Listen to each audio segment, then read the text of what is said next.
아버지 하나님, 주님의 은혜와 사랑에 감사드립니다. 우리가 날마다 취해야 할 우리 하나님께서 주시는 생명선, 생명의 공급은 하나님의 사랑과 은혜밖에 없음을 오늘도 저희들로 하여금 저희들의 마음으로 고백하고 입으로 시인하게 하신 놀라운 하나님의 인도하심의 삶이 오늘도 나타나게 하실 줄로 믿습니다. 그 일을 위해서 오늘도 성령을 저희들에게 보내주시고 그 성령의 인도함을 받는 거룩한 주의 백성들로 인도하시고 축복해 주옵소서. 말씀을 통하여 은혜 주실 것을 간구하오며 예수님의 이름으로 기도하옵나이다. 아멘. 자, 하나님의 말씀 나눕니다. 우리가 어제 다 미처 마치지 못했던 본문 이사야 62장 1절로 5절의 말씀을 함께 나누도록 하겠습니다. 이사야 62장 1절로 5절입니다. 찾으셨으면 함께 읽도록 합니다. 나는 시온의 의가 빛같이 예루살렘의 구원이 횃불같이 나타나도록 시온을 위하여 잠잠하지 아니하며 예루살렘을 위하여 쉬지 아니할 것인즉 이방 나라들이 내 공의를 뭇 왕이 다 내 영광을 볼 것이요 너는 여호와의 입으로 정하실 새 이름으로 일컬음이 될 것이며 너는 또 여호와의 손에 아름다운 관 내 하나님의 손에 왕관이 될 것이라. 다시는 너를 버림받은 자라 부르지 아니하며 다시는 내 땅을 황무지라 부르지 아니하고 오직 너를 헵시바라 하며 내 땅을 뷸라라 하리니 이는 여호와께서 너를 기뻐하실 것이며 내 땅이 결혼한 것처럼 될 것임이라. 마치 청년이 처녀와 결혼함같이 네 아들들이 너를 취하겠고 신랑이 신부를 기뻐함같이 네 하나님이 너를 기뻐하시리라. 아멘. 우리는 어제 이 말씀을 가지고 우리는 계속해서 우리가 하나님을 버렸던 것이지 하나님께서 우리를 버린 바 되신 적은 단 한 번도 없으셨구나 라는 것을 깨닫게 하는 본문이었죠. 그래서 그 버림받았던 우리를 향하여 하나님께서 더 이상 우리를 버림받은 자, 더 나아가서는 하나님께서 우리에 의해서 버림받으신 그 하나님 되시지 않기 위해서 우리에게 당신의 아들을 당신으로부터 떠나보내시기로 작정하시고 약속해 주신 것이 창세기 2장 24절의 말씀이라는 걸 우리가 어제 들었습니다. 그런데 이게 단순히 부모를 떠나는 정도의 것이 아니라 사실은 알고 보니 아자부, 즉 그 부모로부터 버림을 받았다라는 것이죠. 그것은 곧 무엇을 말하냐면 당신 하나님께서 우리에게 오시기 위해서는, 즉 육의 세상, 이 물질의 세상, 피조의 세상에 오시기 위해서는 영원하신 하나님 또한 영으로 존재하고 계신 하나님께서 그 영을 버리시고 영적 존재의 그 자리를 포기하시고 육적인 이 세상, 땅으로 오셨다는 거군요. 아니면 땅이 되어 오셨다는 것을 말합니다. 하늘이 땅이 되어 오고 영이 육이 되어서 오신 것이 하나님께서 당신 자신을 버리신 것과 같다라는 의미인 것입니다. 그렇게까지 하시면서 우리에게 당신의 아들을 보내시고 또한 그를 우리에게 버리셨던 것은 단순히 버림이 아니라 우리에게 그 아들을 주시기 위함이었던 것입니다. 근데 누구에게 이렇게 우리 주님은 버림받은 모습처럼 오시게 된 것인가, 보내심을 받게 된 것인가? 바로 다름이 아닌 버려진 아내들, 그게 바로 우리가 어제 나눴던 마태복음 19장에 있었던 그 버려진 아내들을 향하여 오셨다라는 것이에요. 그 이유는 우리 이 땅의 인간들의 완악함 때문에 버려진 우리였다는 겁니다. 우리 자신의 완악함 때문에 또한 우리 자신이 버려진 상태에 됐다라는 거예요. 우리의 완악함 때문에 또 누가 버려졌냐? 하나님께서 우리에 의해서 버려진 상태. 하나님은 그 하나님이 되지 못하고 그 영원하신 창조주 하나님이 엉뚱한 마귀가 되어버리는 상태가 됐던 것은 우리의 완악함 때문이었다라는 것이 8절에 있었던 것이죠. 모세가 너의 마음의 완악함 때문에 아내의 버림을 허락하였거니와, 그래서 이혼 증서를 들고 나갈 수밖에 없게 하였던 것이다. 그것이 바로 너희들의 지금의 영적 상태, 버림받은 상태, 곧 나는 너희들에게 이혼의 책을 준 것이 아니라 나와 하나가 되는 연합의 책, 곧 사랑의 책이죠. 사랑과 연합은 두 개의 단어가, 두 개의 말이 서로 다른 게 아닙니다. 사랑 없이 연합 없고 연합하기 위해서는 반드시 사랑이 조건, 전제가 되어야 되거든요. 사랑 없이 결혼 못하고 사랑 없이 자식 가질 수 없는 것처럼, 또 자식을 향한 그 마음은 사랑에 기반한 마음인 것처럼 사랑과 연합은 같은 것이에요. 그래서 이혼의 반대가 바로 연합인데, 이혼의 책이 하나님이 우리에게 주신 책이 아니라 이 성경은 우리를 사랑하신다는 말로 다 써여 있는 것이, 기록된 것이 이 성경이잖아요. 그럼 이 책은 사랑의 책. 그래서 율법을 완성한 사람은 누구를 말하냐? 사랑하는 사람이다. 사랑하면 너희는 이미 율법을 완성한 것이다. 즉 이 말씀, 율법의 말씀이 지향하려고 하는 것은, 이것이 이루려고 하는 것은 무엇이었냐? 사랑이었다라는 거예요. 하나님의 모든 계명과 율법은 사랑을 이루기 위하여 주어진 말씀이었다. 그러니 이 말씀이 우리에게 사랑의 말씀, 곧 연합의 말씀, 하나 되게 하는 말씀으로 들려지지 않게 되는 이 바리새인들에게, 혹은 바르고 완악한 우리라는 인간들에게 의해서 하나님의 말씀은 날마다 버려지는 취급을 당하였고, 그러니 그 하나님 또한 버려지는 취급을 당할 수밖에 없게 되었다라는 사실입니다. 그런 우리에게 우리 주님이 오셨다라는 거예요. 오셔서 어떻게 합니까? 그들이 갖고 있는 잘못된 하나님의 말씀, 하나님의 말씀을 잘못 깨달아 갖고 있었던 말씀. 그래서 우리 주님 말씀하신 거잖아요. 5절 말씀하신, 그러므로 사람이 부모를 떠나서 아내에게 합하여 둘이 한 몸이 될지라 하신 것과 그 외에 있는 4절과 5절이죠. 사람을 지으시니까 본래 그들을 남자와 여자로 지으셨다는 이 두 말씀을 너희가 읽지 못하였느냐라고 이렇게 물으신 거 아니겠냐고요. 읽지 못하였다는 건 단순히 글을 읽느냐 못 읽느냐의 수준이 아니었죠. 깨달아, 기노스코, 위의 것으로 참된 진리 하나님의 그 뜻으로 갖지 못하고 있다 너희들은, 이런 의미입니다. 그러니 이 이스라엘 백성들은 하나님의 말씀, 이 계명이 이혼의 채울이 여전히 있었다라는 거예요. 그 말은 하나님의 말씀을 깨닫지 못하고 있었다는 겁니다. 그것을 알려주려고 곧바로 그 뒤에 붙는 이야기가, 연속해서 붙는 이야기가 16절. 어떤 사람이 주께 와서 이르되 선생님의 내가 무슨 선한 일을 하여 영생을 얻을 수 있습니까? 라고 하면서 어찌하여 내가 선한 일을 내게 묻느냐? 내가 생명에 들어가려면 계명들을 지켜야 한다라는 생명 얘기를 하냐요. 왜? 이 말씀이, 이 계명으로 기록되어 있는, 율법으로 기록되어 있는 말씀이 생명 주는 것이거든요. 생명을 어떻게 줍니까? 사랑해 주잖아요. 사랑에 생명이 잉태되고 생명이 나오게 되지 않습니까? 그러니 이 말씀이 온전하게 하나님의 그 사랑의 이야기, 사랑은 언약을 충실히, 신실하게, 선하게 이루시는 하나님의 사랑 때문에 이 말씀이 더 이상 계명이 아니라 약속의 말씀, 하나님의 맹세의 말씀인 걸 알게 되거든요. 그러니 계명도 어떤 걸 지향하게 되어 있느냐? 이 사랑을 지향하게 될 뿐만이 아니라 생명을 지향하게 되어 있다는 거예요. 생명 주시기 위함이 누구의 생명? 아버지의 생명. 그 영원한 생명 주심이 바로 구원인데, 그걸 주시려고 이 율법을 주신 것 뿐이었다. 그러면 율법을 통하여 생명을 알아야 되고, 율법을 통하여, 계명을 통하여 하나님의 사랑을 알아야 된단 말이에요.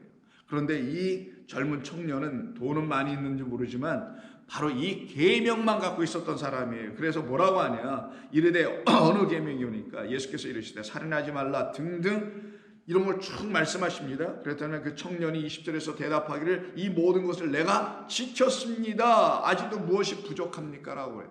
묻네요. 부족하죠. 그는 계명만 갖고 있잖아요. 뭐가 부족합니까? 우리 주님 말씀하신 것처럼 생명이 너에게는 없구나. 다른 말로 하면 이 계명 율법이 너를 생명으로 인도하지 못하고 있으니 너는 여전히 부족하구나 라는 걸 암시하는 말씀입니다. 그러니 저와 여러분 성도들이 하나님의 말씀을 안하기로쓰고 위의 것으로 깨달아 알아야 하는 그 읽음, 그 하나님의 말씀을 그렇게 읽어내지 못하게 되면 이 청년처럼 똑같이 계명을 지키고 율법을 지키고 하나님의 말씀대로 살아야 하고 이런 차원에 그냥 여전히 머물게 된다는 거예요. 근데 하나님의 말씀은 우리는 지켜내게 된다는 겁니다. 오해하면 안 됩니다. 제가 여러분들과 하나님의 말씀을 지키지 말라는 게 아니라 그런 말을 할 자격이나 그런 말이 있어서도 안 되지만, 하나님의 말씀을 지키는 거는 내 안에 하나님의 말씀이 들어오는 걸 지키는 거라고 하는 거예요.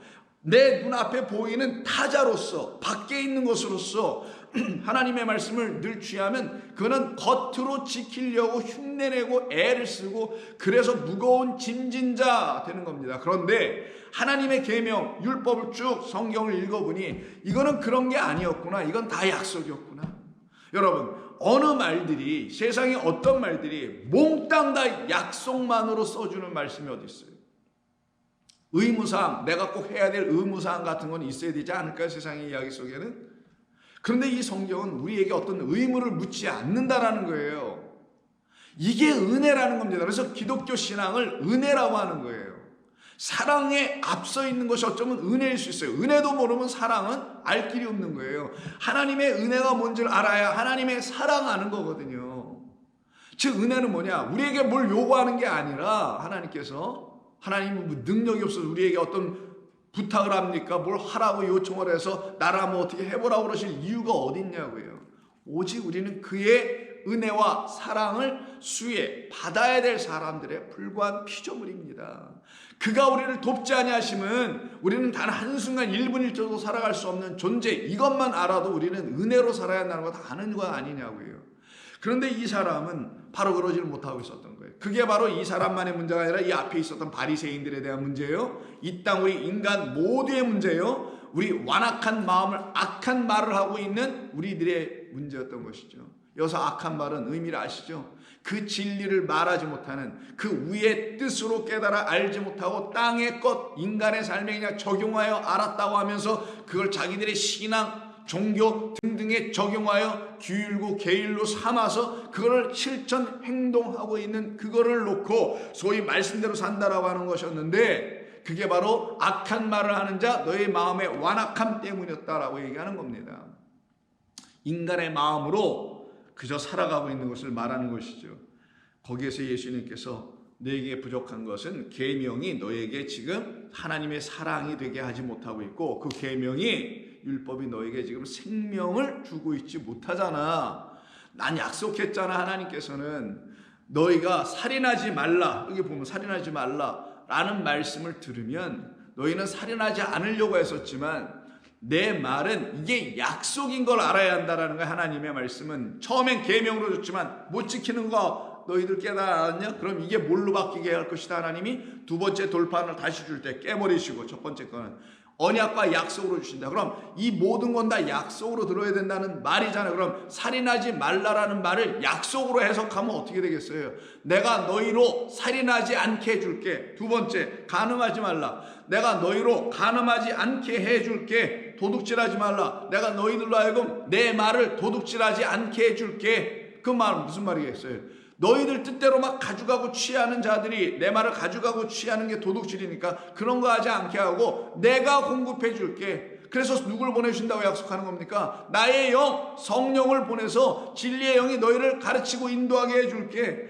거짓 증언하지 말라. 거짓 맹세하게 하지 말라. 내가 맹세해 줄게. 내가 보증해 줄게. 그래서 성령이 내게 임하시면 내가 권능을 받아 등등등등 증인이 되리라 라고 하신 것이 보증해 준다는 거란 말이에요. 법정에서 보증해 주는 것처럼, 확실히 맞네 라고 보증해 주는 것처럼 이 모든 것이 약속이라는 의미입니다.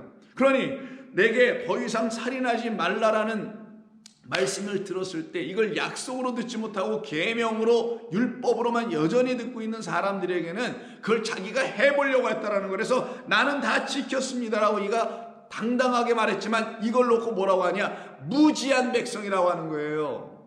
이게 바로 율법 차원에 여전히 남아있는 사람이었다라고 얘기하는 겁니다. 그 청년이 이르되 모든 것을 지켰사온데 아직도 뭐가 부족합니까? 부족한 정도가 아니라 아예 진짜 있어야 될 것이 아예 없는 부재의 상태, 공재의 상태에 있단 말이에요. 이 사람은 예수께서 이르시되 내가 온전하고자 할진대 가서 그럼 내 소유를 팔아 가난한 자들에게 주라. 이가 갖고 있는 소유는 뭐겠어요? 겉으로 볼 땐 물질이었지만 예수님께서 말씀하신 소유는 뭡니까? 그가 열심히 지켜서 행함으로 부자 되어 있는 그 율법이라는 계명을 너는 팔아 버리고 이제 내가 취해야 될 것은 그걸 팔아버려서 나오게 되는 그것, 바로 생명을 이젠 너는 취하라. 그게 바로 그에게 소유가 되어야 되는 거죠. 그래서 가난한 자들 모두는, 심령이 가난한 자 모두는, 하나님의 영에 대하여 굶주려 가난한 자들 모두는 그 영을 갖기를 원할 거 아니겠어요. 영, 내 말은 영이니까 하나님의 진리의 말씀 레마를 향한 그 갈급한 심령이 될 거라는 거예요. 그러면 어떻게 돼요? 그 갈급한 심령으로 말미암아 하나님의 말씀 레마, 하늘의 것으로 딱 갖게 된 사람들은 생명 갖는다는 거죠. 그래서 요한복음 6장 63절이 그렇게 중요한 겁니다. 내 말 레마는 영이요 생명이라. 내가 생명을 얻고자 하지만 계명의 수준에 머물러 있네. 이걸 우리 주님이 말씀하시는. 그래서 17절에 다시 올라와서 보세요. 내가 생명에 들어가려면 계명을 지키라. 이때 계명이라는 게 지키라 할 때 이 지키는 건 테레오, 안에다 지키는 거였어요. 근데 이 사람이 20절에 나 다 지켰습니다 할 때는 테레온 단어를 쓰지 않냐고 플라소라는 단어를 씁니다. 이게 영어로 praxis라는 말, 이런 말로 번역되는 말이거든요. 근본적으로 달라요. 테레오는 안에다 갖고 있는 거예요. 안에다는 어떤 걸 가질 수 있어요? 보이지 않는 것, 만질 수 없는 것, 그런 것만 이 안에다 넣는 거잖아요. 보이는 건 어떻게 해? 안에다 못 넣어요. 밖에 있는 겁니다, 여전히. 그래서 여러분, 음식이라는 게 뭡니까? 늘 밖에 있잖아요. 밖에 있는 거에 그냥 눈에 보이는 모든 것들은. 그런데 눈에 보이지 않는 것, 우리 마음으로 들어와야 될 것은 무엇이냐? 하나님의 사랑입니다. 그 완전한 생명의 말씀인 거예요. 이거를 안으로 갖고 있어야 해. 무엇을 통하여? 그 계명을 통하여. 그럼 그 계명은 우리를 사랑으로 인도하는 길, 그 계명은 우리를 생명으로 인도하는 것이 되잖아요. 그럼 그 계명을 버려야 되겠습니까? 아니죠. 그래서 그 계명은 너희들에게 중요한 것이다. 이 계명, 율법이 없이는 너희는 그 하나님의 사랑의 그 마음을 깨달을 수도 없지만 그 사랑에 갈 수도 없고 그 생명에 도달할 수도 없으니 그 계명을 안으로 지켜서, 즉 안으로 갖고 있어서 그 계명, 율법을, 말씀을 주야로 묵상을 하는 거예요. 그 뜻이 무엇인지를 날마다 아로새기고 곱씹으면서 되새김질하면서 살아가야만이 너희들이 이 계명이 더 이상 너희들을 겉의 것을 화려하게 치장하게 하는 그런 계명의 역할을 하지 아니하고, 우리 마음 안에서 하나님은 약속의 하나님이었구나, 하나님은 그 약속을 신실하게 지키시는 은혜의 사랑의 하나님이셨구나 라는 걸 깨달아 알게 될 것인데 너희가 그러지 못하고 있구나. 근데 이 청년이 소유를 팔려고 하니까 자기의 또 모든 소유를 팔려고 한 줄 알고 근심걱정하여 떠나버리게 되죠. 이 상황을 보고 있었던 제자들이, 그러면 우리는 어떻게 해야 하는 겁니까? 저 사람처럼 이렇게 구원받기가 어려운 겁니까? 이렇게 물어요. 왜 그러면 예수님께서 이런 말씀 하셨거든요. 제자들에게 23절 이르시되 내가 진실로 너희에게 이르노니 부자는 천국에 들어가기가 어려우니라. 이 부자라고 말하니까 이들은 또 겉의 부자인 줄만 알고, 이때 부자는 율법이 만들어내온 그것을 열심으로 지켜서 하나하나, 나 오늘 이거 지켰어, 난 지난해 이거 못 지켰는데 올해 이걸 지키게 되네, 하나하나씩 쌓아올려서 일종의 탑같이 쌓아올리고 자기 안에다 많이 풍성하게 쌓아올린 것처럼 쌓아올리는 이들을 갖다가 살찐 부자라고 하는 거예요. 그걸 동물로 비유했을 때 낙타가 된 거예요.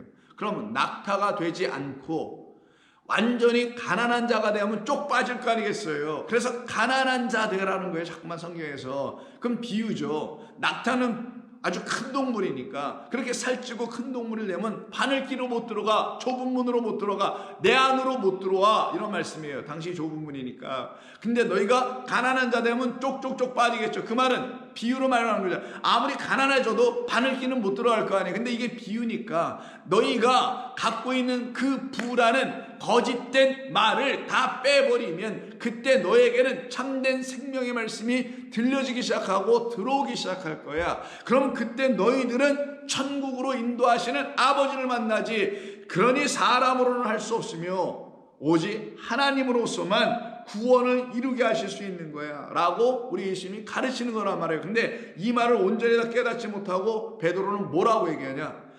27절 이에 베드로가 대답하여 이르되 보소서 우리가 모든 것을 아자부 버리고 주를 따라 싸운즉 그러면 우리가 무엇을 얻을 수 있습니까?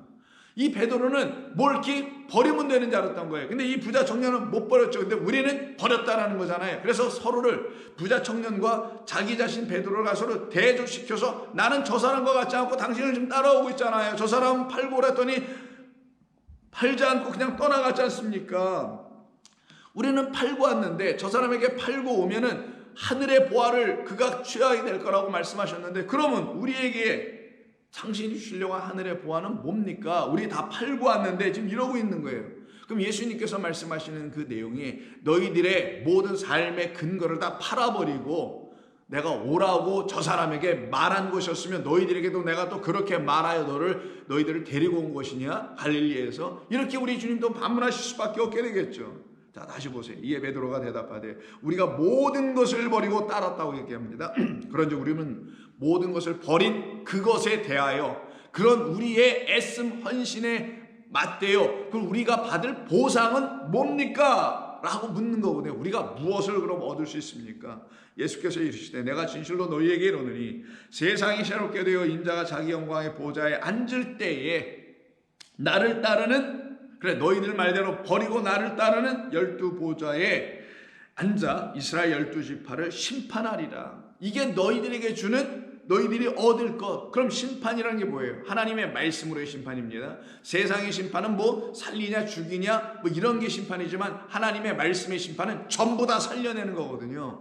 그럼 12지파 12사도가 되어 하나님의 말씀을 관행하고 주관하고 그 말씀을 가지고 사람들의 문영혼을 살려내는 그 일을 하게 하는 것, 이게 바로 하나님의 백성들에게 주신 하늘의 보화란 말이에요. 능력이란 말이에요. 복이란 말이죠. 29절 또 내 이름을 위하여, 여기서 나옵니다. 집이나 형제나 자매나 부모나 자식이나 전토를 벌인 자, 아자부한 자마다 여러 배를 받고 또 결국은 뭘 받냐? 영원한 생명을 상속하리라. 결국 이 부자 청년한테 말씀하셨던 그 생명을 여기서 다시 말씀하네요. 근데 이때 우리 주님께서 다 버렸다고 하는 베드로를 향하여 말씀하시고 제자들을 향하여 말씀하시고 또한 우리를 향하여 말씀하십니다. 너희들이 다 버렸다라는 게 도대체 뭐냐? 집, 형제, 자매, 부모, 자식, 전토 이런 걸 쭉 열거하시네요. 근데 이 모든 것을 버렸다라는 것이 육적인 삶에 있는 자식 버리고 땅 팔아 뭐하고 부모 버리고 이랬다라는 말이 아니라 그 모든 것은 우리가 취할 수 있는 이 세상에서만 취할 수 있는 전부가 바로 여기에 항목에 다 들어오는 거예요. 이거는 하늘에서 취할 수 있는, 하늘이 된 자들이 취할 수 있는 것이 아니라 땅에 여전히 머물고 있는 자들이 취할 수 있는 모든 게 이거라는 거예요. 그렇지 않습니까? 집이나 형제나 자매나 부모나 자식, 전토, 이게 뭡니까? 이 땅에서 취할 수 있는 모든 것. 그런데 너희가 이 땅에서 취할 수 있는 모든 그 삶을, 그것을 취하기 위해서 어떤 삶을 취하는 걸 육적 삶이라고 하는데, 그 육적 삶이 너희에게서 끝나게 되면은 너희는 그것을 취하지 않게 되고 뭘 취하는 자가 되냐? 영생을 취하는 자가 될 것이다. 무엇 때문에? 내 이름 때문에. 이런 말씀인 거예요. 그러면 당신의 이름을 위하여 나머지 모든 것을 버렸다 이렇게 되어 있지 않습니까? 그러면 이들이 맞바꿔야 될 게 뭔지를 설명하시는 거잖아요. 당신의 이름이라는 그 이름이 뭡니까? 그 유일한 우리가 가져야 될 소유. 그래서 그 청년에게 21절에서 말씀한 너의 소유를 다 팔고 진짜 소유 나를 가져라는 거잖아요. 그걸 하늘의 보화라고 한 겁니다. 하늘이라는 거예요. 그래서 하늘과 땅, 영과 육의 만남에 대한 이야기를 하는 겁니다. 너 제자들아, 인간들아, 너희들은 육이 지향하고 있는 모든 것, 그래 전토, 자식, 부모, 형제, 관계 등등 모든 물질 이런 것이 너희들에게 지금까지는, 즉 언제까지는 육을 갖고 살아갈 때까지는 그것이 전부인 줄 알고 그거를 추구하고 너희들 또한 그것 때문에 나를 쫓아왔지. 내가 너희들에게 그 땅에 어떤 것으로 보상해주고 몇 배나 더 뻥튀기 해서 너희들에게 줄 수 있을 그런 존재로 나를 인식하고 너희들 나를 따라왔던 것 아니냐. 그러나 그거를 내가 버리게 할 거다. 어떤 것? 이 땅의 것을 소욕하는 그 마음은 버리게 할 것이다. 먹고 살아가는 방식을 버리게 하거나 그걸 끊어버리겠다는 게 아니라 그런 육적 지향성을 내가 끊게 하는 내 이름을 너희에게 줄 거야. 내 이름은 하늘, 영, 진리. 그 하나와 나머지 모든 것의 관계란 말이에요. 그러니 그 이름 하나만 갖게 하시려고, 그 이름은 여호와 하나님이십니다. 그 이름은 여호와 하나님의 말씀이란 말이에요. 그거 하나만 딱 갖게 해주시려고. 그럼 그게 뭐가 돼? 그 말씀은 영이요 생명이니 영생을 너희는 받게 될 것이다. 너희가 진정 하늘의 그 생명을 갖길 원하냐? 너희가 진정 하늘이라는 것을 살기를 원하냐? 너희가 진정 그 하늘에 가길 원하냐? 그럼 너희에게 있어야 될 단 하나의 일은 육이 끝나야 된다. 사실 그렇잖아요. 육적으로 설명해도 이해가 되지 않습니까? 육이 끝나야 육은 없고 영으로만 사는 존재들이 있는 그 영의 나라로 갈 거 아니겠냐고요. 근데 거기 육을 갖고 어떻게 갑니까? 육이 뭐 봉봉 떠서 날아갈 거예요? 영으로 가는 겁니다. 그 나라는 영만 있는 것이고. 그러니 이 제자들에게도 말씀하신 거란 말이에요. 너희는 내 이름을 위하여, 내 이름 때문에 내 이름을 너희들이 가져야만이 너희들은 육이 끝나고 영으로 살아서 결국 영생을 얻게 될 것이야. 이와 같은 것을 알지 못하고 있는, 그래서 하나님의 말씀을 오해하여 이 육적 삶을 내가 어떻게든지 도모해서 이 삶을 어떻게든지 깨끗하게 갈고 닦고 하나님 보시기에 아름답고 온전한 어떤 모습의 어떤 상태로 딱 만들어, 그래야 또 육이거든요. 그거는 아무리 길고 날고 뛰도 그 상태로 만들어서 하나님께 드려보자 라고 하는 이 무지 속에 빠져서, 그래서 하나님을 어떻게 해요? 버려버리는, 하나님 그 진리의 영, 진리의 말씀, 그 하나님은 버리고 거짓의 말씀에 사로잡혀서 여전히 육만 취하고 있고 육을 갈고 닦고 있는 그와 같은 신앙생활, 그와 같은 인생살이 그곳에서 다 어떻게 되고 있어요? 저주 아래 놓여 있고 율법 아래 놓여 있고 땅의 자유자가 아닌, 하늘의 자유자가 아닌 땅의 종의 여인에게서 나버린 우리들, 이들이 누구냐? 저주 받을 자라는 거예요. 하나님의 그 저주 아래 있는 우리를 향하여 하나님께서 당신의 아들을 우리에게 보내실 때 어떤 식으로 보내시냐? 떠나 보내시는 정도가 아니라 일단 이제 가봐라 뭐 이런 정도가 아니라 버리셨다고 했지 않습니까? 아자브, 그 부모로부터 버림받아 오시네. 그럼 이 땅에서 그가 하실 일은 뭐예요? 그 버림받음을 완성해야 될 거 아니겠어요? 이게 내가 버림받은 이유야. 이게 내가 버림받는 모습이야. 하나님께서 나를 버리시려고 작정하시고 보내셨기 때문에 나는 이렇게 버려지는 거야 라고 보여준 사건이 뭐냐고요. 그게 골고다의 십자가 아닙니까? 그래서 마태복음 27장 45절을 보면 예수님께서 십자가에 달리십니다. 그때 제6시로부터 온 땅이 어둠이 임하여 제9시까지 계속되더라. 오후 12시부터 시작하여 3시간 동안 어둠이 시작해요. 오후 3시까지. 제9시쯤 되었을 때, 오후 3시쯤 되었을 때 예수께서 크게 소리질러 이르시되 엘리 엘리 라마 사막다니 하시니, 이는 번역하면 곧 나의 하나님 나의 하나님 어찌하여 나를 아자브 버리셨나이까? 어찌하여 나를 버리셨나이까? 그러면 십자가의 사건이 뭡니까? 그 부모를 떠나가 아니라 그 부모에게서 버림받아, 십자가 사건이 말씀하려고 하는 건 그 아내와 합하여 둘이 한 몸을 이루게 하는 그 버림받은 사건의 최종 목적지, 최종 결승선은 어디였느냐? 정말 우리 하나님 말씀하시려고 하는 그 진리의 말씀은 어디에서 완성이 되느냐? 십자가라는 거예요. 그 십자가는 우리를, 당신의 버림받은 아내들을 더 이상 버림받는 아내가 되게 하지 않게 하시기 위해서 그가 버림받아 오신 것처럼 그가 십자가에서 지금 버림받아 주심으로 우리가 영원한 그 버림받음에서 해방되고 자유되고 이제는 사랑받는 주의 은총 입은 자녀로 바꾸어버리는 사건이 십자가 사건. 그 일을 위해서 누가 버림받았다라는 걸 알려주는 겁니까? 나는 처음부터 버림받아 온 것이고 그 버림받음을 이루는 것은, 버림받음이 무엇인지 너에게 보여주는 것은 나의 버림을 통하여 너희들을 더 이상 버려지게 되지 않게 하기 위함이었다라는 겁니다. 그들이 이 말씀은 왜 나를 버리십니까? 라는 예수님의 그 외침은 밑에 사람이 들을 거 아니에요. 그럼 밑에 사람들 물어봐야 될 거야. 당신은 왜 버린 겁니까? 정말 당신이 하나님의 아들이면 거기에 대한 성경의 대답, 즉 하나님 그 아버지의 대답이 무엇이겠습니까? 이런 거 아니겠어요? 그들이 나를 버렸기 때문이다. 너를 버리기 전에 나를 버렸기 때문이다. 사무엘아, 그들이 너를 버린 게 아니라 나를 버렸기 때문이다. 똑같은 말씀 아니냐고요.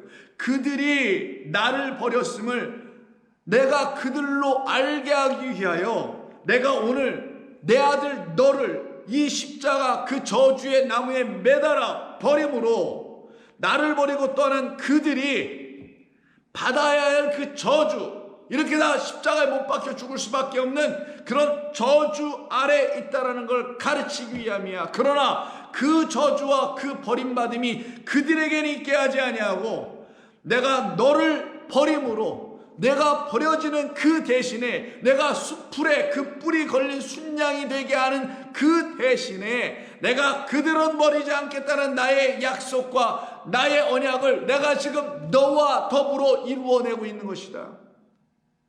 그러면 그 너라는 하나님의 아들 예수님과 우리 그 하나님은 어떤 관계에 대해야 됩니까? 이때 하나님 아버지와 그 아들의 관계는 뭐겠어요? 둘은 하나죠. 아버지 안에 내가 아버지 안에, 아버지는 내 안에 나는 아버지 안에. 그게 무슨 말이겠어요? 아버지 입장에서 보면 그 아버지의 그 마음 품 안에 누가 있어요? 항상 아들이 있잖아요. 그러면 자기의 마음 안에는 또 다른 아들로서의 자기가 있는 거 아니냐고요. 그럼 이거는 하나님의 당신 자신의 독백 아니겠냐고요. 그거를 우리가 알아듣게 해주시려고 아들로 이 땅에 아들의 모습, 예수 그리스도의 모습으로 이 땅에 현현 계시대에 오셨던 것 뿐이지만 하나님은 홀로 계신 하나님 한 분이지 하나님이 몇 분이 계신 게 아니란 말이에요. 그래서 삼위일체는 마치 하나님이 세 분이 계신 것처럼 표현하고 있는데 그거는 오해가 되는 말이기도 한 것입니다. 이 교리가 하나님은 홀로예요, 홀로. 근데 우리의 수준에서 깨달아 알게 하시려고 셋으로 설명한 것 뿐입니다. 하나님의 아들이 있으면 어떡합니까? 하나님 당신 자신이 우리에게 아들의 그 필요성, 우리가 낳아야 할 그 진리의 아들이 당신이 주는 씨로 낳아야 한다는 걸 그걸 가르치기 위해서 아들 보내심을 통하여 설명한 것 뿐이지 그 아들은 당신 자신이란 말이에요. 그러면 당신 안에 있는 그 생명이 곧 아들이니까 그 아들 당신과 함께 말씀하는 거란 말이에요, 이게 지금. 그래서 그들을 내가 버리지 않겠다. 더 이상 완악한 인간들의 마음으로 해석된 나의 가르침, 나의 계명, 나의 율법으로 말미암아 내 백성, 내 신부들, 내 아내들, 내 백성들이 더 이상 이혼 증서 들고 쫓겨나는 그런 신세로 내가 만들지 않기 위하여 내가 오늘 너를 버리노라. 오늘 내가 나를 십자가에서 버리노라. 나는 내 생명을 버리기도 하고 취하기도 하느니라 라고 우리 주님이 요한복음에서 말씀하신 뜻이 다 그런 뜻이란 말이에요. 당신을 우리에게 주시는 것입니다. 이게 우리 주님이 이 땅에서 십자가 지셨던 이유였던 것이죠.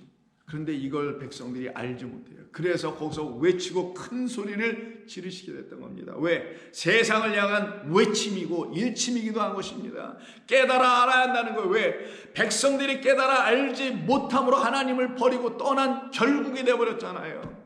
하나님을 모르게 되면 떠난다니까요. 어떤 의미에서 떠나냐? 그 진리의 하나님을 떠나고 거짓된 하나님이라는 그 마귀, 너의 아비는 마귀라는 처음부터 살인한 자요 거짓말하는 자라는 그 존재를 추구하고 따라가게 되어 있기 때문입니다. 그래서 호세아 4장 6절에 보시게 되면 내 백성이 지식이 없으므로 망하는도다. 내 백성이 지식이 없으므로 저주를 받을 수밖에 없느니라. 내 백성이 지식, 나를 아는 것이 없으므로 십자가에서 저렇게 매달릴 수밖에 없는 존재들이 될 것이다. 내가 지식을 아자고 버렸으니 나도 너를 버려 내 제사장이 되지 못하게 할 것이요. 내가 내 하나님의 율법을 잊었으니 나도 내 자녀들을 잊어버릴 것이다. 바로 이게 우리 인간의 가장 큰 문제입니다. 하나님을 알지 못하고 하나님을 아는 지식이 없게 되면 어떤 일이 벌어지더라고요? 그냥 무지하고 하나님 잘 몰라요, 나 이런 정도의 수준에 멈추는 게 아니라는 거예요. 하나님을 모르면 어떤 일을 벌어지게 되냐? 1번, 육으로 여전히 남게 됩니다. 왜? 하나님은 영이시니까. 2번, 그냥 땅에 묶여버리게 돼요. 왜? 하나님은 영, 하늘이시니까. 세 번째는 뭐냐? 하나님을 모르게 되면 하나님을 떠나 인간을 향하여 지향하게 돼 있어요. 자기 자신이 하나님이 되어 자기를 지향하는 삶을 살 수밖에 없게 될 것이라는 겁니다. 그게 사실이고, 그래서 내가 너희들이 지식을, 나를 아는, 여호와를 아는 지식을 버렸으니 아자부했으니 나도 너희를 버리리라. 그럼 우리가 버림받았다, 그가 버림받았다는 건 똑같이 하나님과 우리 사이에 있어야 될 그 하나님을 알아야 할 지식, 그 하나님의 말씀이 없었기 때문이라는 거예요. 그런데 그러니 호세아서에서 이 하나님의 말씀 지식이 없어서 떠나가는 이스라엘 백성들, 버려진 이스라엘 백성들, 하나님을 버린 이스라엘 백성들이 누구인지를 알려주려고 호세아에게 결혼할 때 누구를 취하라고 합니까? 1장 2절 여호와께서 처음 호세아에게 말씀하실 때 여호와께서 호세아에게 이르시되 너는 가서 음란한 여자를 맞이하여 음란한 자식들을 낳으라. 이 나라가, 왜냐하면 내가 너에게 왜 그렇게 음란한 여자를 데려다가 아내로 삼으라 하냐면 이 나라가 여호와를 떠나 아자부하여 크게 음란하고 있음을 내가 너를 통하여 가르쳐 주려고 하는 것이다. 그래서 호세아는 졸지에 음란한 여자를 취할 수밖에 없게 됩니다. 아내로. 그래서 그가 아들 딸들을 다 낳고 난 다음에는 내 사랑은 호세아가 아니야, 호세아는 예슈와, 내 사랑은 나를 구원하신다는 그 하나님이 아니야, 이런 걸 담는 거예요. 이런 뜻을. 그리고는 어떻게 합니까? 음행하고 딴 데 가서 어떤 사랑을 찾아 떠나는 이야기가 나오죠. 그 상태를 갖다 놓고 벌거벗은 자야 라고 2장서부터 말씀합니다. 5절 그들의 어머니는 음행하였고 그들을 임신했던 그 자는 부끄러운 일을 행하였나니 이는 그가 이르기를 나는 나를 사랑하는 자들을 따르리라, 나를 사랑해 주는 자를 따르겠다고 떠나더라는 거예요. 호세아는 그의 아내에게 어떤 걸 사랑으로 가르쳤느냐? 아버지의 사랑, 하나님의 사랑, 그 영원한 진리를 가르쳐 주는 그 사랑 주는 일을 하는 자가 호세아 그 남편이었는데, 즉 우리 하나님, 우리 주 예수 그리스도는 하늘의 진리를 사랑으로 가르쳐 주는, 그래서 우리가 하나님의 그 사랑을 받아야 한다는 사실을 가르치는 그 하늘의 사랑을 가르치는 그 남편이었는데, 나는 그런 사랑은 필요주다 않아. 나는 그냥 육적 이 세상에서의 삶으로서의, 인간의 삶으로서의 어떤 사람이 느낄 수 있는 그런 사랑을 줬으면 좋겠어 라고 말하여 이 여인이 떠나가고 있는 거예요. 지금 호세아를. 우리가 바로 이 세상에서나 위로를 받고 이 세상에서 말하고 있는 그런 사랑, 그런 차원의 것을 추구하고 있다라면은 우리는 그 하나님의 사랑을 반드시 버리게 될 겁니다.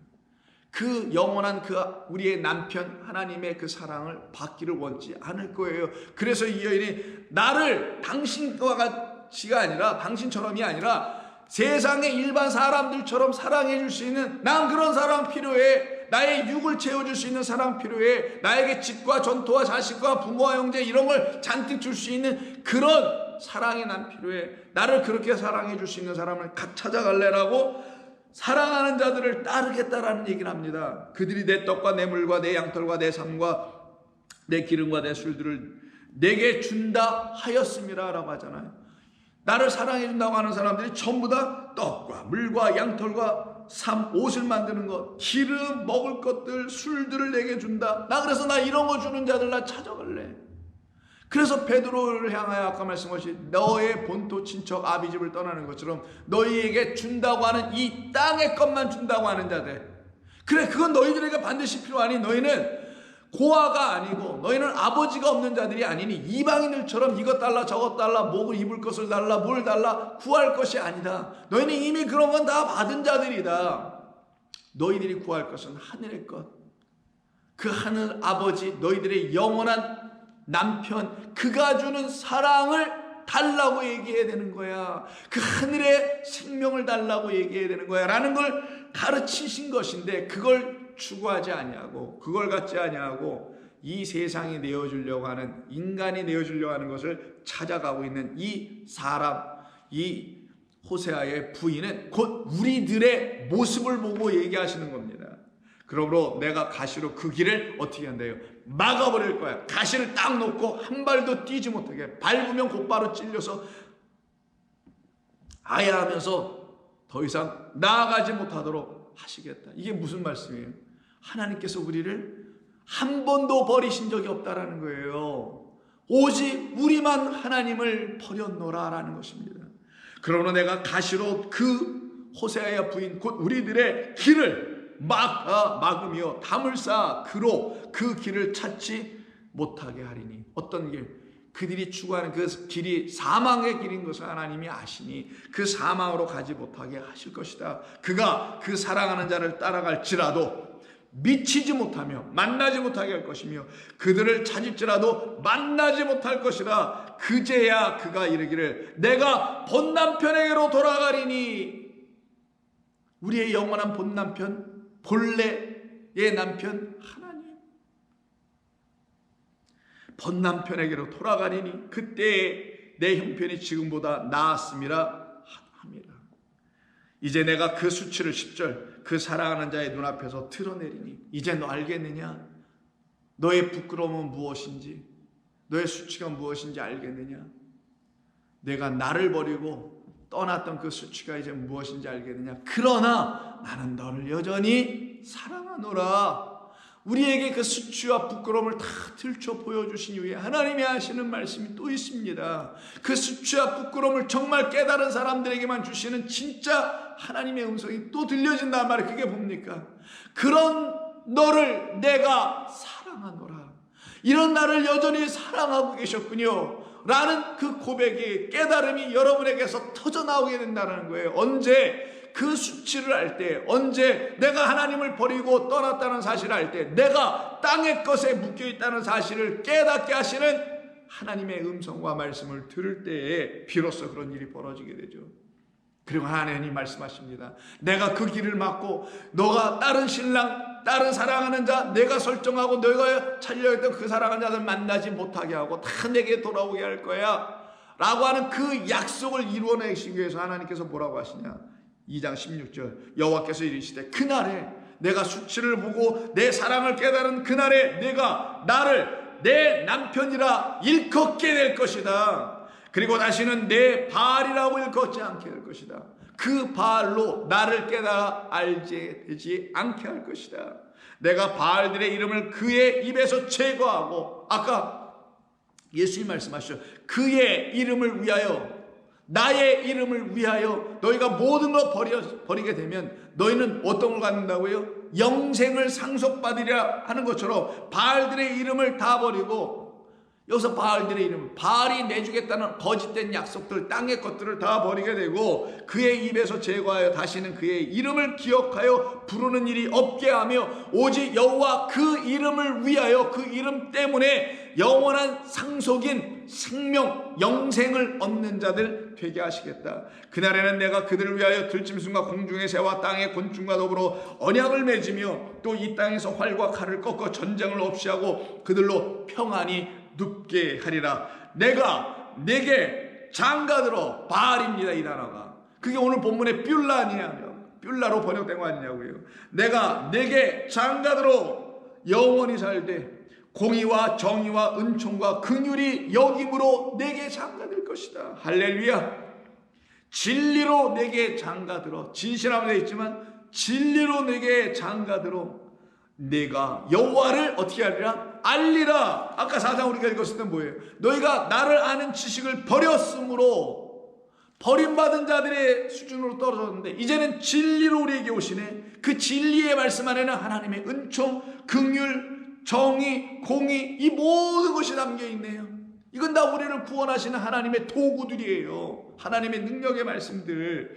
그것으로 우리에게 찾아와 오셔서 장가들리니 그때 너는 비로소 나를 알리라. 참된 지식을 가지리라. 여호와를 아는 지식을 갖게 되어 망하는 것이 아니라 흥하게 되며 육이 아니라 영원한 생명인 영으로 너희는 존재하게 될 것이다. 하나님의 사랑은 바로 이것입니다.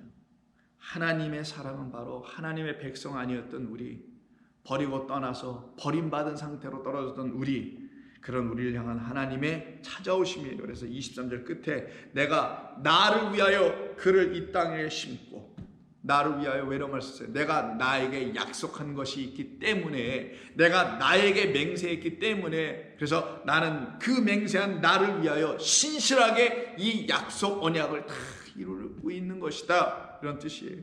나를 위하여 그를 이 땅에 심고 긍휼히 여김을 받지 못하였던 자를 긍휼히 여기며 내 백성 아니었던 자에게 향하여 이르기를 너는 내 백성이라 하리니 그들은 이르기를 주는 내 하나님이시라 하리라. 이게 진짜 하나 되는 순간입니다. 이 일을 위해서 다시 호세아를 보내죠. 호세아야, 내 말 이제 알아들었니? 이게 이스라엘 백성이란다. 성도들이여, 이 말씀 이제 알아들으십니까? 우리가 그런 백성이었다는 사실. 그러나 하나님은 하나님의 백성 될 수 없는, 자격 없는 우리를 자격 있는 자들로 바꿔내시는 놀라운 일을 이루시죠. 그래서 3장 1절에 들어가자마자 여호와께서 내게 이르시되, 호세아에게 이르시는 겁니다. 이스라엘 자손이 다른 신을 섬기고 건포도와 과자를 즐길지라도 여호와가 그들을 여전히 어떻게 해요? 버리지 아니하고 사랑하나니, 여호와는 여전히 그들을 사랑하니 너는 또 가서 타인의 사랑을 받아 음녀가 된 그 여자를 사랑하라. 너의 아내를 다시 사랑하라. 그 말은 내 백성을 사랑하라. 그 백성을 사랑하라고 보내는 겁니다. 누구를? 호세아, 곧 예수와 예수님을 이 땅에 보내는 거란 말이에요. 내가 너에게 은 15개와 보리 1호멜 반으로 나를 위하여 그를 사와라. 이게 뭐겠어요?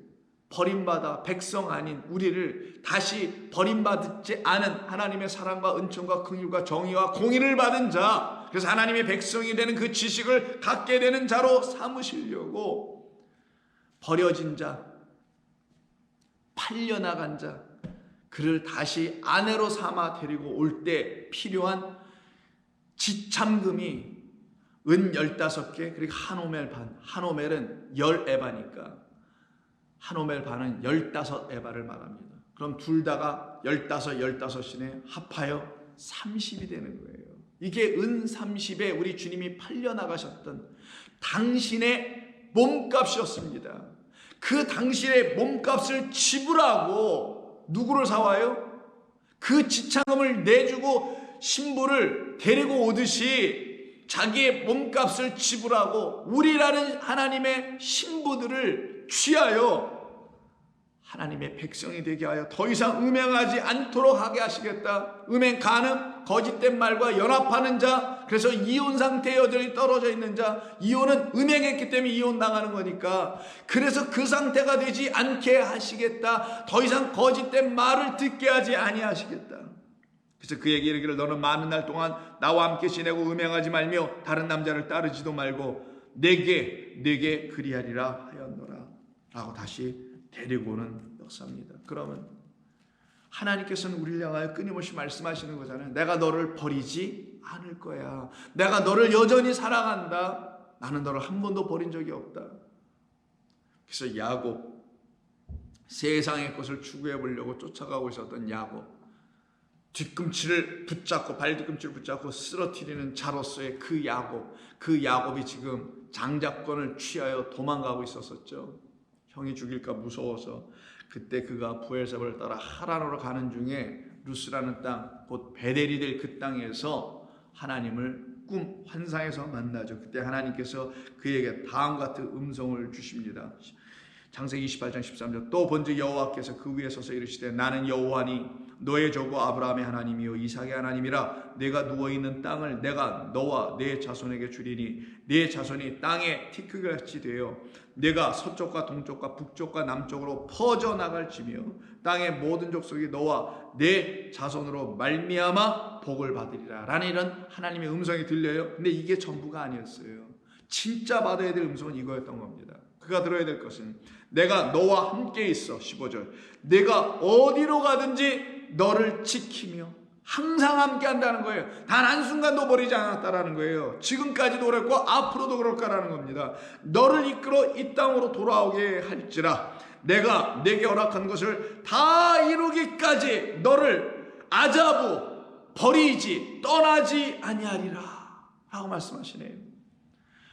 내 일을 내가 너를 향한 나의 일을, 내 맹세, 내 언약, 내 약속을 다 이룰 때까지 나는 너를 떠나지 아니하리라 하신지라. 야곱이 잠이 깨어 이르되 여호와께서 과연 여기 계시거늘 내가 알지 못하였구나. 또 무지가 나오네요. 알면 어떻게 돼요? 하나님은 나를 떠난 적이 한 번도 없으셨던 거구나. 하나님은 내 안에 계셨던 거구나. 항상 안 떠나려면 내 밖에 있으면 떠날 수 있잖아요. 내가 떠나든 그가 떠나든. 근데 내 안에 있으면 내가 어딜 가든지 그 안에 같이 있을 거 아니겠어요. 하나님은 여기 내 안에 계시구나. 이걸 깨닫지 못했을 때는 그 하나님을 날마다 찾지. 하나님 도와주세요. 하나님 뭐 해주세요. 하나님 어떻게 해주세요. 나 함께 해주세요. 그러나 하나님이 내 안에 계신 걸 아는 성도는 그렇게 구하지 않습니다. 더 이상. 당신이 내 안에 계시는 내가 무엇이 부족하리까? 여호와는 나의 목자시니 내게 부족함이 없으리로다. 그가 항상 인도한대잖아. 항상 어딜로? 푸른 풀밭, 그 시냇가로, 물 많은 시냇가로 항상 인도하잖아. 그게 항상이 뭡니까? 영원토록 함께 하시는 그 하나님. 그래서 내게 부족함이 없는, 그래서 이것을 깨달아 알지 못했었는데 이제 내가 알게 되었도다 라고 했을 때 하늘의 문이 열리죠. 그래서 사닥다리가 내려온 거예요. 그때 하나님의 백성들이 하나님을 깨달아 알게 될 때 하늘이 열립니다. 막혔던 흑암으로 덮였던 하늘. 그래서 검을 하늘을 갖다가 뭐라 하냐, 검다고 했잖아요. 옛날 백성들도 한문으로도 검게 흑암으로 빛이 없는 것처럼 보였던 그 하늘이 빛이 활짝 열려 그 하늘이 내게 들어오기 시작하네요. 그럼 그들은 땅에서 뭐가 되느냐? 하늘이 되고 하늘로 승천하는 자들이 되는 것을 말하는 겁니다. 한 번도 떠나지 아니하겠다. 이렇게 떠나지 아니하겠다라는 그 말씀을 받는 사람들에게만 하나님의 참되신 기쁨, 그 기쁨을 가지니 자기 안에 충만한 기쁨이 있는 것을 알고 이 땅을 살아가며 그 신앙의 한 발 한 발 딛는 여정, 본향을 향한 그 길이 기쁘지 아니하겠느냐고요. 그래서 시편 16편 8절을 보게 되면 내가 여호와를 항상 내 앞에 모시며 그가 나의 오른쪽에 계심으로 내가 흔들리지 아니하리로다. 하나님이 육이 아닌데 왼쪽 오른쪽 앞쪽 뒤쪽이 어디 있어요? 이건 비유죠. 나를 인도하신다는 의미, 오른쪽 나를 진리로 끌어가신다는 그 의미를 설명하는 것뿐입니다. 항상 안에 계신 거예요. 이러므로 나의 마음이 기쁘고 나의 영도 즐거워하며 내 육체도 안전히 살리니 이는 주께서 내 영혼을 스올의 아자부, 지옥의 땅속을 말하는 거예요. 땅속에 버리지 아니하시며 주의 거룩한 자를 멸망시키지 아니할 것임이니다라고 확신을 가져요. 아니 뭘 깨달아 알았으니까 가질 거 아니겠냐고요. 나는 버림받지 않아. 왜? 그가 나를 한 번도 버린 적이 없다는 걸 나는 이제 알았기 때문에. 성도요, 하나님의 백성들이요, 여러분들은 한 번도 버림받은 적이 없었습니다. 여러분들은 영원토록 사랑을 받았다니까요. 이게 하나님의 놀라운 메시지입니다. 말씀입니다. 주께서 생명의 길을 내게 보이시리니, 그치? 계명을 통하여, 눈에 보이는 이 창조를 통하여 그 눈에 보이지 않는 당신 영과 그 생명을 주시려고 하셨던 것이니, 보이시리니, 그 생명의 길을 보이시리니 주의 앞에는 충만한 기쁨이 있고 주의 오른쪽에는 영원한 즐거움이 있나이다. 그래서 생명의 길, 나는 길이요 진리요 생명, 이 길로, 이 생명으로, 이 진리로 오신 그리스도 예수를 내게 보여주실 것이니, 곧 누구? 당신 아버지, 당신 영원한 여호와 하나님을 내게 보여주실 것이니 나의 기쁨이 충만합니다. 이미 기뻐, 이미 감사해. 그래서 이사야 54장에서 일찍이 결혼하지도 못해, 잉태할 수도 없어, 홀로 있는 우리들을 향하여 하나님께서 이렇게 말씀해 주십니다. 잉태하지 못하며 54장 1절 출산하지 못한 너는 노래할저다. 왜? 앞으로 너는 그렇게 될 것이니까. 반대로 상고를 겪지 못한 너는 외쳐 노래할지다. 왜? 너는 상고를 겪게 될 것이니까. 아이를 잉태할 것이니까. 이는 홀로 된 여인의 자식이 남편 있는 자의 자식보다 많게 될 것이라 여호와 하나님의 약속이에요. 4절 두려워하지 말라. 내가 수치를 당하지 아니하리라. 이제 너 수치받지. 그러나 너는 더 이상 당하지 않을 거야. 못 보면 계속 당하지만 일단 보면 너는 간음한 백성이라는 걸 알게 되고, 하나님 앞에 그 약속을 받는 자, 간음하지 말라라는 그 하나님의 계명은 간음하지 않게 해줄 거라는 그 약속을 받는 자 되니 너희는 더 이상 간음할 일이 없게 돼. 그래서 너는 수치를 당할 일이 없게 돼. 이런 말씀이란 말이에요. 두려워하지 말라. 내가 수치를 당하지 아니하리라. 놀라지 말라. 내가 부끄러움을 보지 아니하리라. 내가 젊었을 때의 수치를 잊겠고 과부 때의 치욕을 다시 기억함이 없게 될 것이다. 이는 너를 지으신 이가 내 남편이시라. 아멘. 그의 이름은 만군의 여호와시며 내 구속자는 이스라엘의 거룩하신 이시라. 그는 온 땅의 하나님이라. 일컬음을 받을 것이라. 여호와께서 너를 부르시며 마치 버림을 받아 아자부되어 너를 버림을 받아 마음에 근심하는 아내, 버림받은 아내들, 곧 어릴 때의 아내가 되었다가 버림받은 자에게 함과 같이 하실 것이니라. 내 하나님께서 말씀하셨느니라. 들으라는 거예요. 내가 잠시 너를 버렸으나 큰 궁일로 너를 다시 모을 것이요, 내가 넘치는 진노로 내 얼굴을 내게서 잠시 가렸으나 영원한 자비로 너를 긍휼히 여기리라. 나는 너의 구속자 여호와 내가 말하노라. 얼마나 감사합니까? 그러니 이것이 우리에게 들려질 때 우리 안에 기쁨이 있지 않을까요? 그래서 헵시바, 하나님의 기쁨이 우리 안에 있도다라는 뜻이라 그랬죠.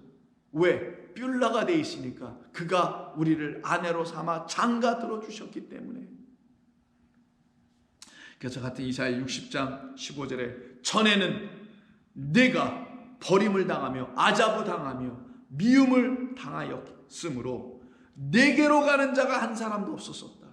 너에게 무슨 영광이 있어? 너에게 무슨 진리의 말씀이 있어? 너에게 가는 자가 아무도 없었었지. 그러나 이제는 내가 너를 영원한 아름다움과 대대의 기쁨이 되게 할 것이다. 그래서 수많은 사람들이 너에게 와 진리의 말씀을 듣게 될 것이다.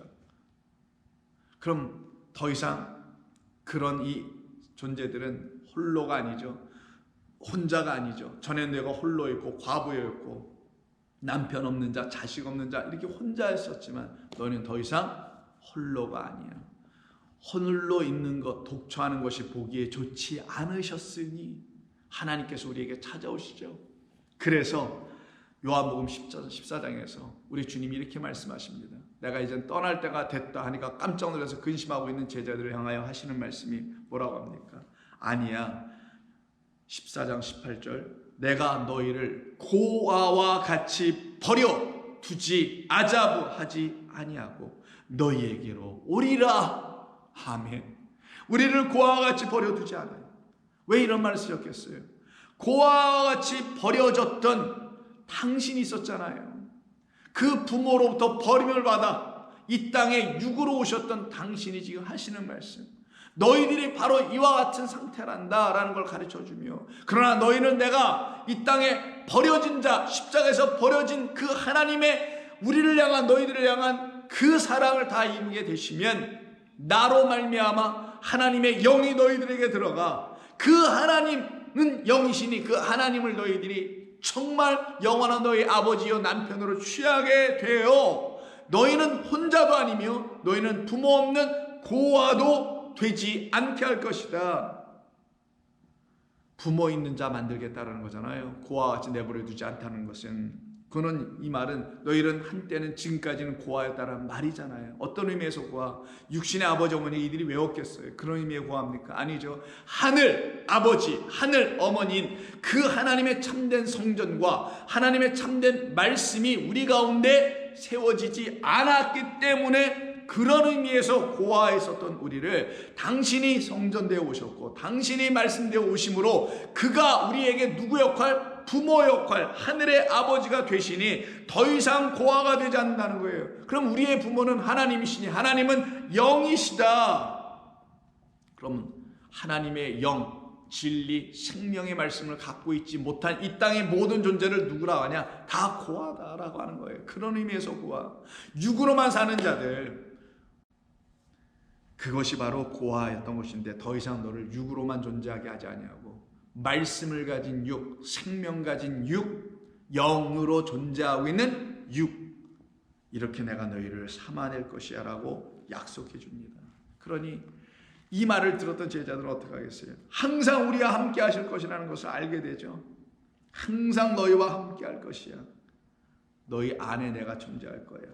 그래서 여러분 잘 아시는 구약성경 스바냐, 3장 17절에 우리 복음성가에서도 많이 부르잖아요.